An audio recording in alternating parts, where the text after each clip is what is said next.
ಆದರೂ ಶ್ರೀ ಭಗವತಿ ಕ್ಷೇತ್ರದಲ್ಲಿ ಪೆರುಂ ಕಳಿಯಾಟದಂದು ತುಳು ಮಲಯಾಳಂ ದೈವಗಳ ಮಹಾ ಸಂಗಮಕ್ಕೆ ಶ್ರೀ ಸಾನ್ನಿಧ್ಯ ಸಾಕ್ಷಿಯಾಗಿದೆ.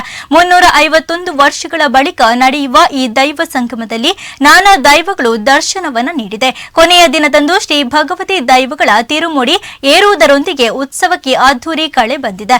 ಜಾತಿ, ಧರ್ಮ, ಮತ ಎಂಬ ಯಾವುದೇ ಅಂತರವಿಲ್ಲದೆ ಲಕ್ಷಾಂತರ ಮಂದಿ 6 ದಿನದಲ್ಲಿ ನಡೆದ ಈ ಕಾರ್ಯಕ್ರಮದಲ್ಲಿ ಭಾಗಿಯಾಗಿ ಭಕ್ತರು ಪುನೀತರಾಗಿದ್ದಾರೆ.